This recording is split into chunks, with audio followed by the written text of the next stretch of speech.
I'm Pamela Portnoy, and no one's okay.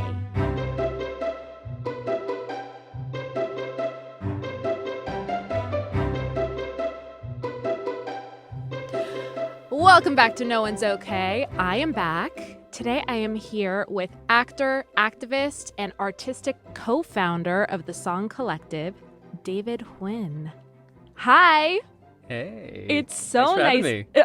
Thank you so much for coming in. It's so good seeing you. I haven't seen you in what, like 10 10 years. 10 years. Holy smokes. I have been following what you've been doing on social media because unfortunately and fortunately, I guess that's how a lot of people keep in touch these days. And you are one of the most, you're just constantly working, it seems. And not only that, but like you have like a beautiful wife and a really cute dog. And like you're just like, you provide like this insightful, profound, but also like really fun content. And I love seeing what you're up to. And I've been dying to talk to you for a while now. And I'm so happy you agreed to join me. Oh wow, what an intro. Yeah, I'm so happy to. I mean, whenever you asked me to hop onto your show, I just thought, what a great chance, like if nothing else, than to catch up. Yes, this is going to be a catch up session. So like here we are. So welcome Yeah, to our sorry y'all. catch up session. Why don't you tell our listeners a little bit about your journey and what you've been up to and like everything that has led up to now, but like feel free to share as much as or as little as you'd like. Yeah, Also, sure thing. before you get into that, I do want to say to you and to our audience, this is the first time I've recorded. Well, it's not really morning anymore. It's like noon here, but I usually record at night. So if I seem a little wired, it's fully because of the coffee. So you're welcome. I'm right there with you. Yay. Yeah, so I was born and raised in a town called Lafayette in Louisiana. My parents were refugees from Vietnam. My mom came here in 1968. My dad came in 1977. And they had me as kind of like, okay, so like I'm pretty sure I was an oops baby because like one day they were like, oh yeah, we got married in like 92. And I was like, wait, that's 2 years after I was born. And my dad just went, yep, and then just moved on. So I'm pretty sure I was an oops baby. So you were at the wedding?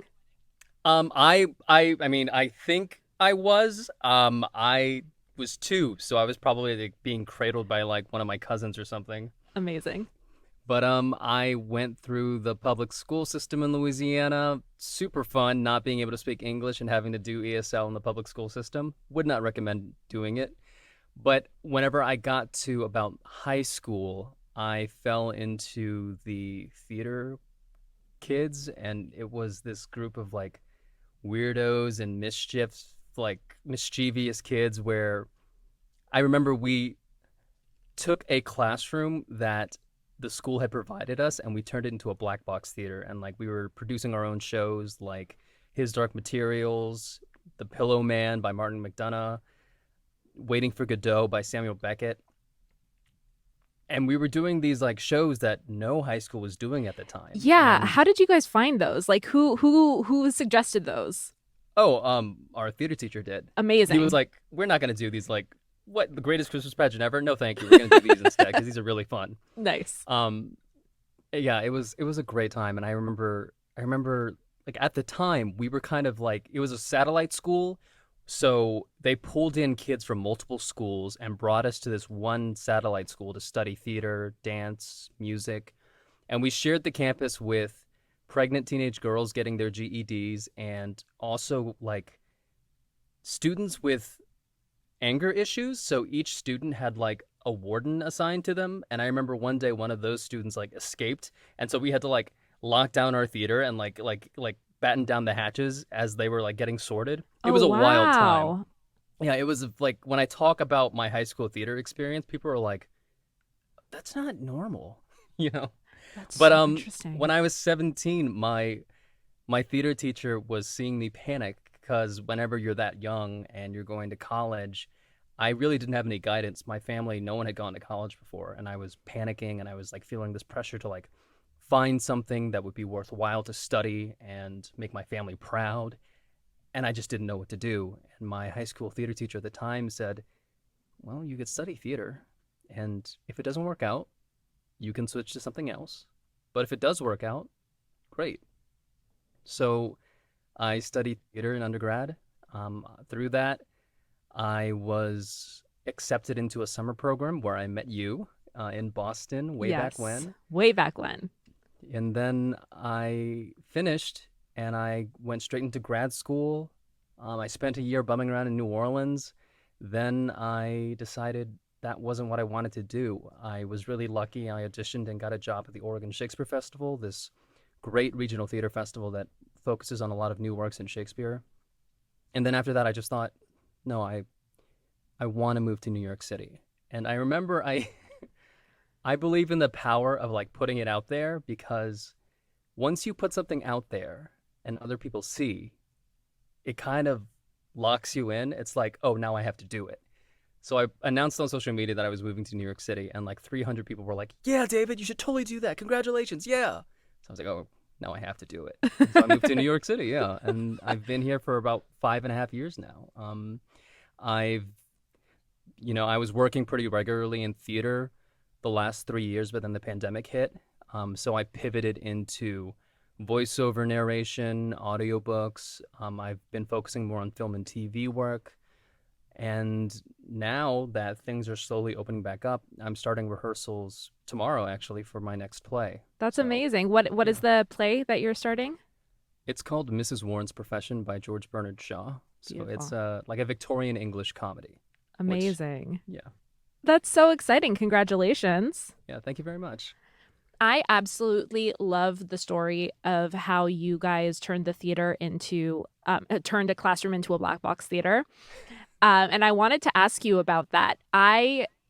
What would you say to someone that was looking to like start a project, but were uh, maybe lacking a little bit of courage to do it, or starting some sort of project, some sort of thing where how do you feel about rule following? I think is what I want to ask you.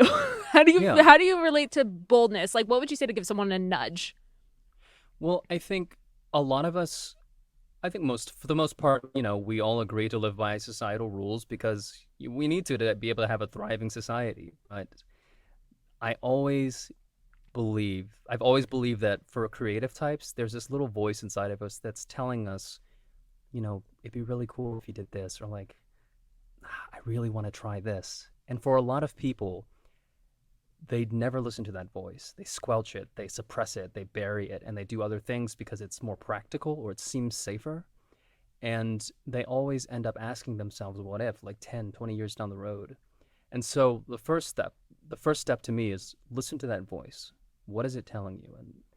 And why do you want to do it? And if it's something that is like really burning inside you, it's worth exploring. And then take stock. See if your friends also share in like what you want to do. See what you have at your disposal. And I think most people will be surprised at what they're able to do with what they have on hand. There's this great book by Peter Brook called The Empty Space, and his belief is that any space can be a theater. Any space can be a place where you exchange ideas and energy and tell a story. So you don't need, a 1,500 person theater to be able to do the shows that you want to do. Even if you can fit 10 people in there, as long as you get to try and listen to that voice, then I think that's a victory. I love that so much. Did you guys get in trouble with I think I read the Oh, superintendent. Like, how did that go down? oh, we got in so much trouble. So we literally we laid down Marley on the floor, we painted the walls black, we set up like wooden flats, like everything that we You needed went for all sets. out. We went all out. It was incredible. And we'd like go into the classroom with we had school uniforms at the time. We would go in with these pristine uniforms and then leave class like paint splatter everywhere. And I also think having the classroom open at weird hours at like 5, 6, 7 p.m. and people showing up 30 at a time to see shows, I think that's what raised a flag to some people and they sent it up the chain of command. And so the superintendent came to visit one day and his eyes were white as saucers. He was furious. But our theater teacher, took one for the team and said, "It's on me. I was teaching them to be resourceful. This is something that I wanted to show them and like show that they were capable of doing." So he took the fall, but we ended up getting away with it. That's amazing. It sounds like he had a profound impact on you guys. He really did. I This is going into some personal territory, so I hope that you never watch this. High school theater teacher. But I think he was 27 years old whenever he was my teacher. So he was 10 years older than us. And I think he possessed so much raw talent, but there was this little voice inside of him telling him that he wanted to do other things, big things. He wanted to move to New York City. I feel like that was like at his core what he really wanted to do. But for various reasons, life circumstances didn't allow him to do that. So he funneled a lot of effort into us so that we could do whatever we wanted to do with it. That's amazing. Um, h- would you say that you've had many teachers in your life that have had a profound impact on you? I think so. I mean, I'm constantly amazed at the life and career that I'm able to have, and because I feel like, I'm the child of immigrants. I A lot of my life doesn't make sense, and I feel like because so many teachers took a shot on me and spent extra time with me and really believed in me and helped cultivate my talent and skill, that's what allowed me to be where I'm at now, and will allow me to do what I'm gonna do next. That's amazing. I feel like that's a really good segue into the Song Collective. How did you get started with that? It was 2019, and the previous administration had made some pretty hardline stances on immigration Hmm. and refugees. And I mean, I keep saying it, but I'm the child of refugees, and it felt dishonest not to do something in the face of all of this injustice. Worldwide, we were having this immigration and refugee disaster, but especially in Syria at the time. So I gathered two really close friends who are also of the Vietnamese descent, and I said, look, so many years ago, that was our parents. Like coming out of this, like maybe the next David or Carolina or Jonathan, my co founders, are from Syria. So let's try to do something. So we got together a group of Vietnamese artists. We did a reading of a play called Viet Gone by Queen Huynh, which deals a lot with the Vietnamese flight from Vietnam. And we, with a hope and a prayer, we had this reading, we staged it, and people packed that space to the gills. That's amazing. We thought maybe 30 people would show up, but we ended up having like 80 people, like 15 people, standing room only, and they were so thrilled to see our work, and they kept asking us, "What's next? What's next?" And we were like, "Oh, we don't know. We just wanted to raise money for like a good cause and like try to do some good, but I guess we have a theater company now." And 2 years later, we've had a writers lab where we've helped produce six new plays by these amazing Vietnamese American and Vietnamese Canadian playwrights. We have done shows and partnerships with companies across the country, and we keep chugging along, trying to do some good. That's so wonderful. What's next for you guys? We're taking a break right now because this it's a weird time because people are transitioning away from digital content Hmm. and they're going into the spaces again. So we need to rethink like what is our operating budget going to look like? How are we going to spend our money? Space is a consideration that we need to take into account now. So we need to field our options before we really start planning our next thing. So we're taking a little break, but sometime in the fall we're going to meet and regroup for next year. I think one thing that you said earlier really kind of resonated with me about, just take stock of what resources you have. And when I was looking at the Song Collective website last night, I was noticing that you guys have a lot kind of going on. You guys have like writers panels and workshops and things like that, if I'm not mistaken. And I Yeah. feel like you guys have gotten so many people together. So has that been through like people that or have you reached out to leaders that are kind of advocating for what you guys are advocating for? How have you been networking and meeting everyone? I think it's a bit of both.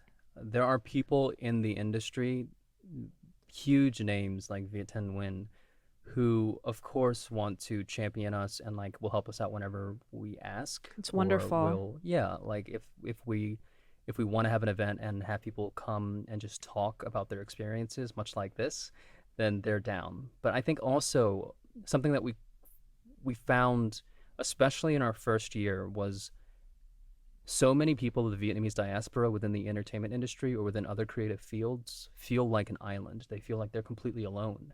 Mm. And for some of them, like they're in the middle of the Midwest, for example, like Lincoln, Nebraska. And we would have people just emailing us saying, "Hi, I didn't know you existed, but I'm the only, never mind Vietnamese, but only Asian person that wants to do what y'all are doing. Can you please offer any assistance?" So I think we just tapped into this community of creatives that feel alone and unseen, and we just wanted to be there and say, "Hey, you're not alone, we're here too." And so we got people together, and people realize that they're not an island, that they're part of something huge. Did you guys find that you relate to these stories? Oh, definitely. I mean, I grew up in Louisiana. One of my co-founders, Carolina, grew up in North Carolina. My friend Jonathan grew up in California, but only recently started connecting with his Vietnamese identity. So I Mm. think, I think a lot of what people were telling us, we could see echoes of it from our own lives. Mm-hmm. And like you mentioned, there have been, causes for a lot of concern, especially when it comes to the political climate that was going on when you guys started this. How are you feeling more hopeful?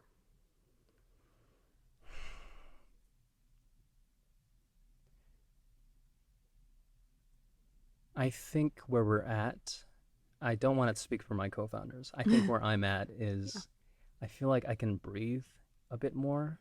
Um, so it's not constantly pounding the pavement, trying to raise awareness, trying to raise resources, trying to spread those resources to communities that need them.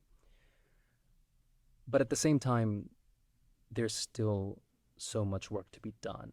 Um, it's an ongoing effort trying to advocate for people of the Vietnamese community. ICE is still operating and deporting people that are not allowed back to Vietnam by the communist government over there. So it's a dicey situation for the Vietnamese community. And we're seeing a lot of schisms between the older generation and the younger generation post Trump presidency. And I think that soon within the Vietnamese community, we're going to have to come to a reckoning because people are on such different wavelengths and are so prone to believing propaganda that it's going to come to a head. So I think that's going to be something that we'll have to deal with within the next few years. Okay. Thank you for sharing all of that. That's so wonderful. And I feel like it's something that everyone should be aware of.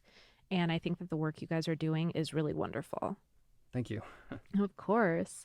And I do want to mention you have, and I said this to you before we started recording, one of the coolest backgrounds I've seen my guests bring to the show. Tell me about this sound booth that looks so delightful and plush. And what, like, did you build it yourself? How'd this come about? And what are the crucial items that you have in this enclosure? Sure thing. So the pandemic hit and theater went bye bye for a long time. And so I thought, oh no, what am I going to do? Because I lost like 4 months of work. I was supposed to go overseas to Zimbabwe and Prague to work and do That's shows, but so they just cool. vanished. Yeah. To Zimbabwe. So cool. But the pandemic hit. And so that was actually like the canary in the coal mine for us. I was doing a show, and then like before the show one day, the director went, "The organizers for this festival in Zimbabwe have kind of gone radio silent. This may be a sign of things to come." And then like a few Yikes. weeks later, New York City shut down because of COVID. Right. But when all those things shut down and it didn't seem like they were coming back, I just thought, okay, what do I have?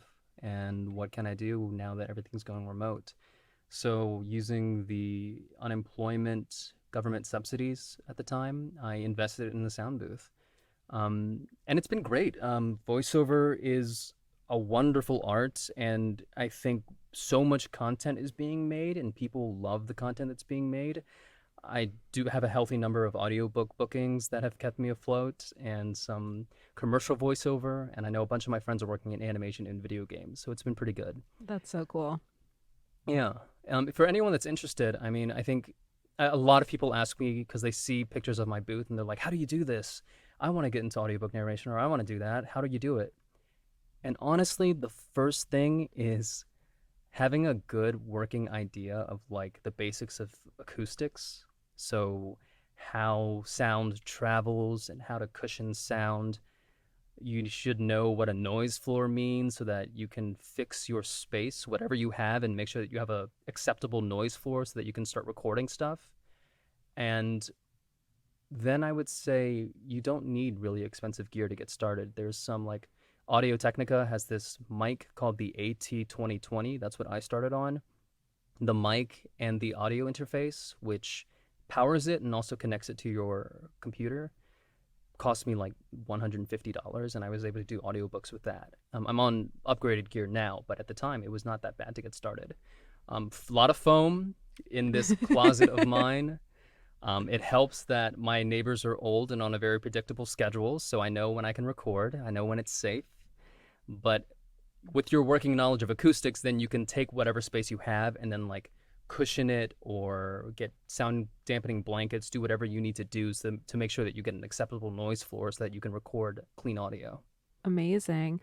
Would you say that you kind of approach your audiobook narration and your podcasts differently than you would approach like acting in a theater production?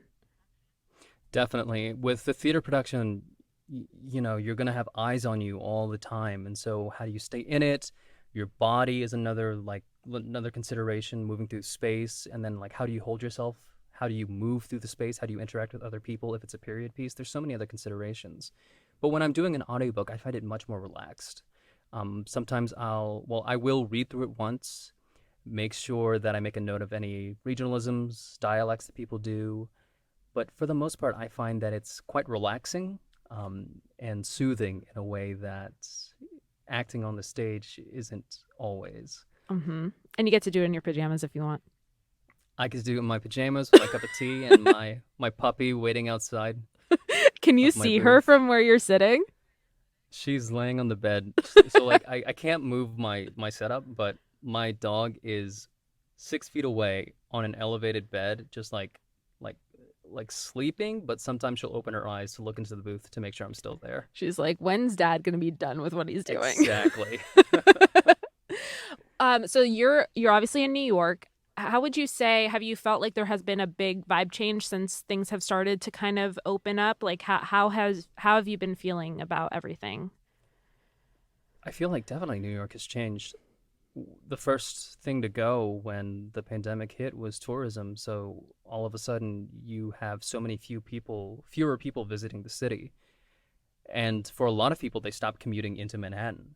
So I felt like life was becoming more provincial. So we're eating, drinking, buying our groceries, all from local businesses just a few blocks away, as opposed to like going to Manhattan to like hang out with friends all the time.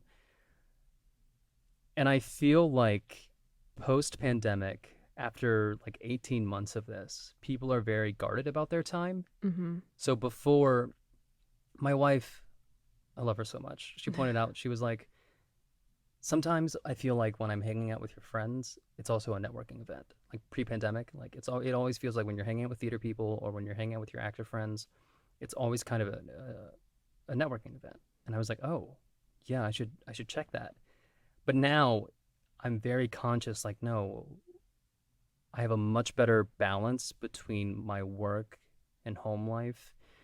When I am hanging out with theater friends, we'll talk business sometimes, but like, where it's not always going to feel like a networking event to my wife now.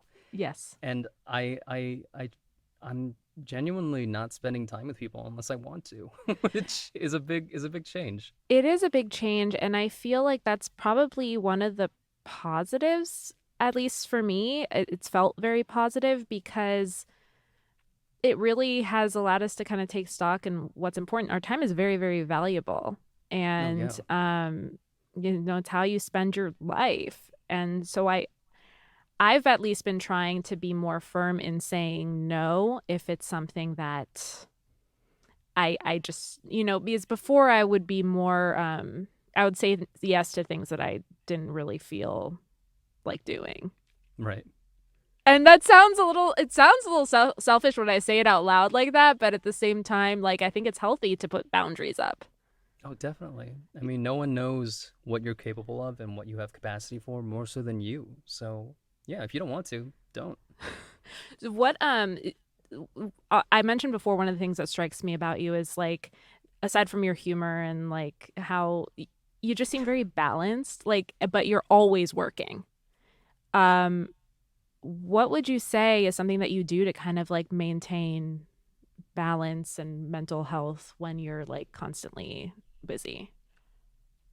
My Google Calendar is a lifesaver. Organized. He is. Oh man, I used to not be that way, but like I think so like in kind of in opposition of what we were just saying, when the pandemic hit, everything became virtual and so access like people could access you in a way that they couldn't all the time. So like I started really being mindful using my calendar so I don't overbook myself and I can honor my commitments that I do make. Mm-hmm. So my organizational skills are a huge part of why I'm able to keep this balance. But I think,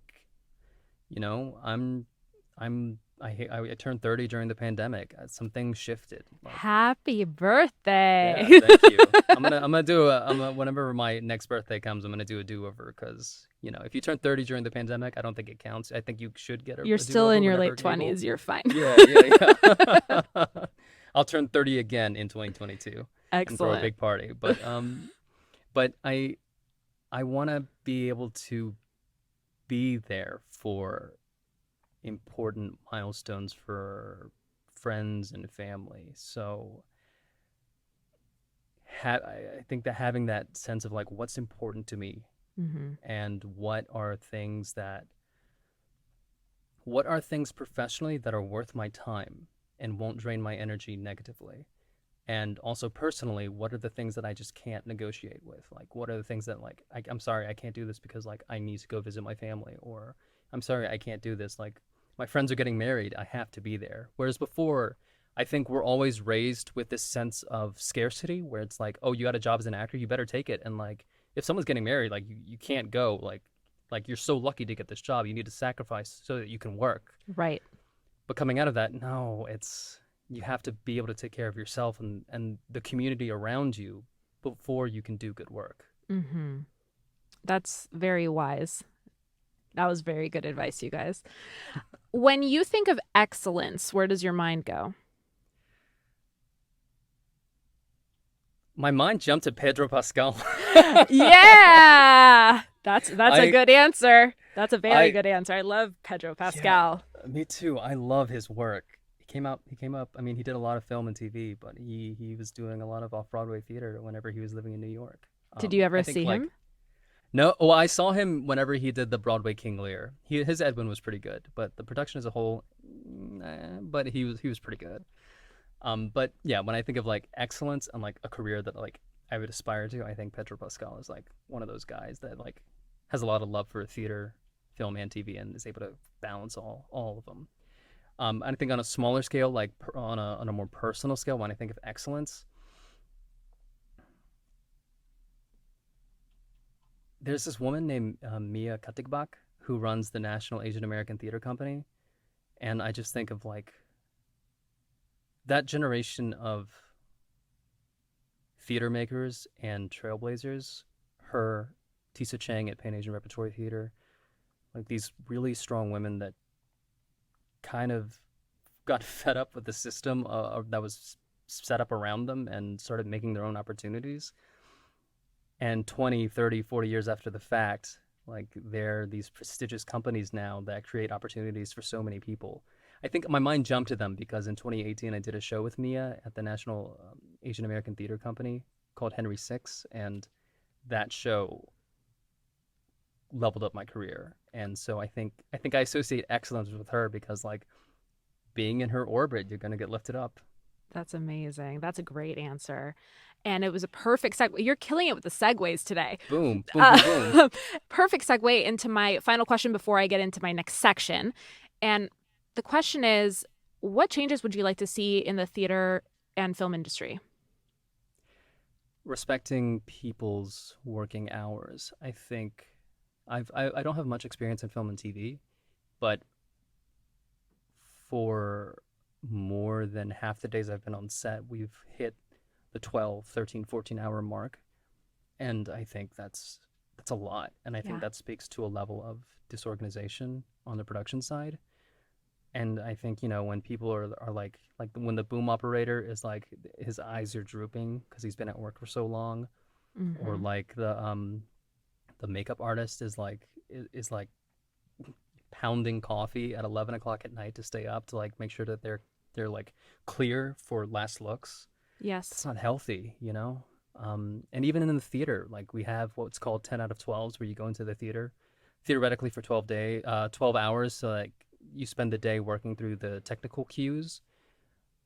I have experience where some designers who have had this show on their docket for months don't start building their cues until they're in the space. So like the first cue to start the show can take like 2 hours, and it just like there's a way to work smart, not so that you don't have to work hard. So for the theater, I know a lot of people are trying to get rid of the 10 out of 12s, go to a 5-day work week, offer childcare for people that have children. That would be huge. I know so many people, brilliant actors, that have to or had to take a break because of their children, and that shouldn't be the case. I think there's a way to take care of each other so that we're set to do our best work. That's beautiful. Yeah, I'm kind of the opposite. Like I'm more familiar with the film and television industry than I am with theater, but it's probably very similar in that, the crew are the people that get there first and leave last. Yeah, And they say like driving asleep is just as bad as driving drunk. So like definitely. it's very dangerous. And yeah, I think that was a really interesting answer because I was actually just listening to Sarah Silverman talk about this on her podcast recently. Um yeah, thank you for bringing that up. That's really good for everybody to know. Yeah, I mean, I we chose such collaborative art forms. I want the person that's making sure that I want the person that's supporting my work to be okay. you know? Absolutely. Absolutely. Everyone is an important piece to the Yeah. final work. Yeah, that's Yeah. amazing. So, David, I have a section on the show now called Silly Questions to Take Super Seriously. And I think the moral of it is that they're never really that silly at the end of the day. Um, Okay. so, I have some questions for you. And we're going to go with Seagull or Cherry Orchard. The cherry orchard. Was that the one you did? That is the one I did. Yeah. But my expanded answer is I think seagull. I don't know. There's something so grand about the cherry orchard, Arcadia, and like that aristocratic class that's on its way out, meeting with these new working class, growing middle class, like new money people. Like that dynamic is super interesting. So yeah, it's the one I did. So I think I'm always gonna have a soft spot for it. But that clash of class and time moving forward, I think it's beautiful. I just had a few weeks ago, I had the amazing Teresa Catherine on the show. And because she Yes, did the seagull, her answer was the seagull. that's so funny. We're just going to go with whatever show we were in.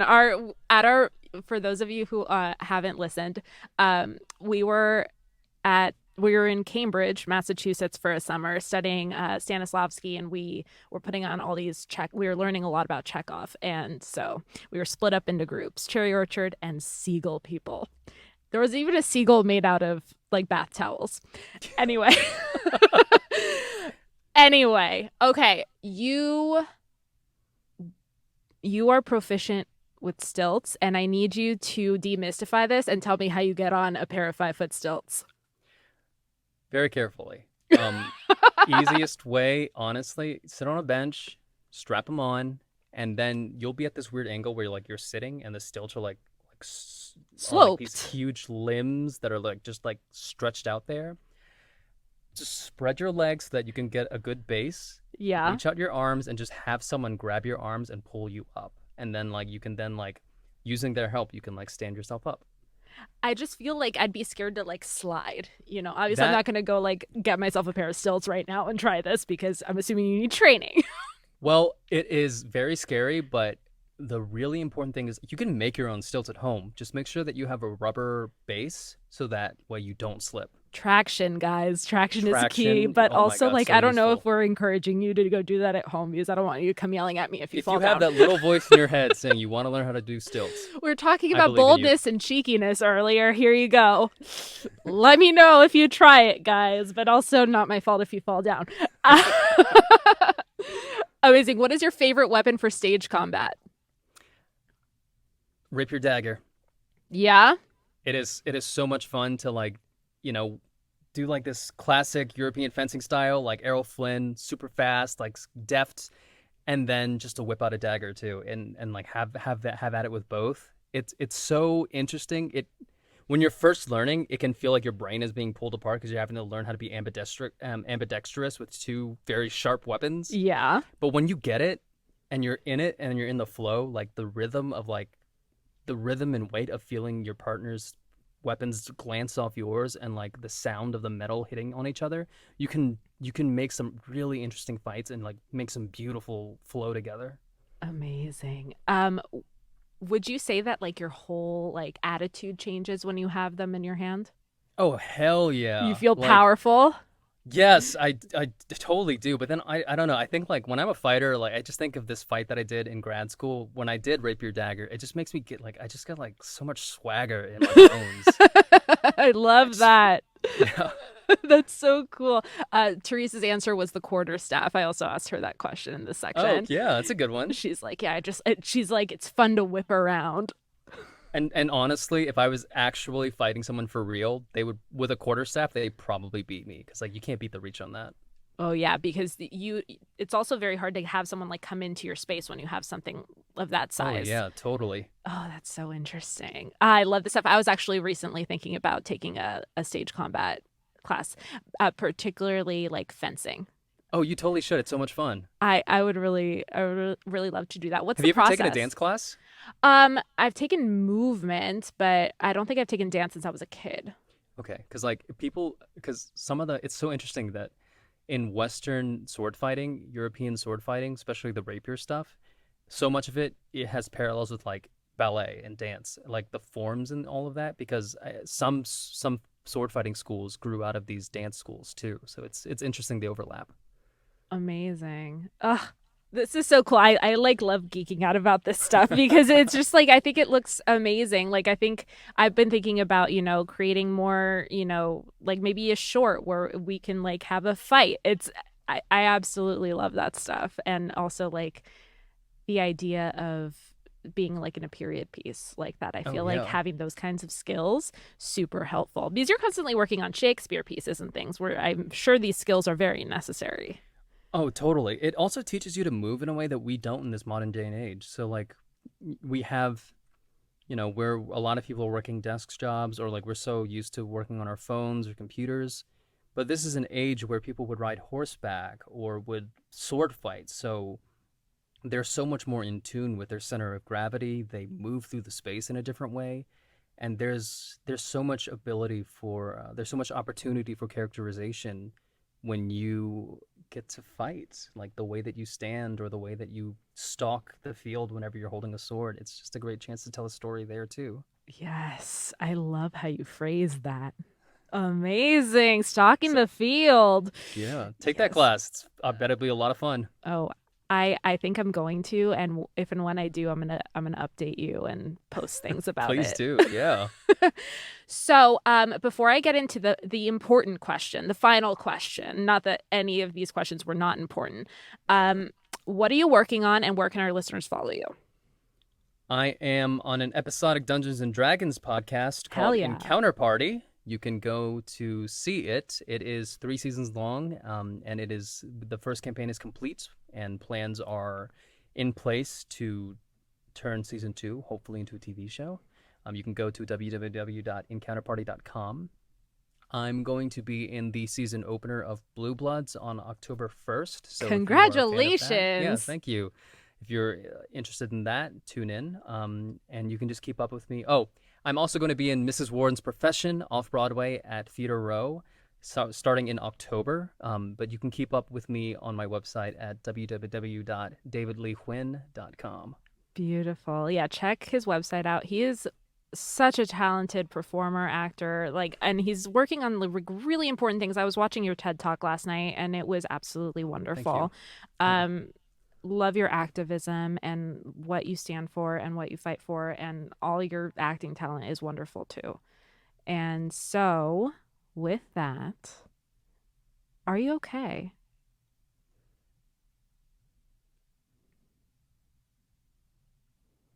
You asked that question, and a part of me is so touched because yeah, it's such a no. Thank you for asking that. It felt so intimate to be asked that. Are you okay? And have someone be genuinely interested in the answer.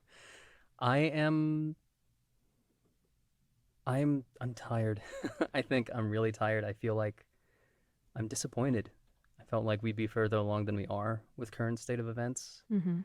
But I'm also feeling very grateful because I've got a really solid group of friends. And whatever my disappointments may be, they'll help me get through it. That's beautiful. That's really beautiful. I love your answer. Yeah. Thank you for having me. Thank you so much for joining me. It was so good to see you. So nice to hear what you've been up to, all the amazing things that you're doing. I'm truly just really inspired by you, and I can't wait to see what's next for you. And hopefully I'll get to travel to New York at some point, and I would love to catch up in person. Yes, please. Yay. And maybe see you at a show. Yeah, that'd be great. And you could meet my wife, meet my pup. Yes. Catch up on some life, yeah. Amazing. I would love that so much. Thank you so much for joining me today. Yeah, thanks for having me. Of course. And we will see you guys next time. Bye. This podcast was produced by Jason Crow and me, Pamela Portnoy, with music by Jordan Ross Weinhold. You can follow the show on Instagram and Facebook at No One's Okay, and please don't forget to subscribe and leave a review. We love kind reviews. No One's Okay is also on YouTube, so if you want to see our faces, please subscribe to our channel. An extra special thank you goes out to Sean Moore, Claire Palmer, Jackson Palmer, Tiffany Haymoff, and Alexa Marie Anderson. This podcast was recorded at Soundworks Studios. Thank you so much for listening. See you next time.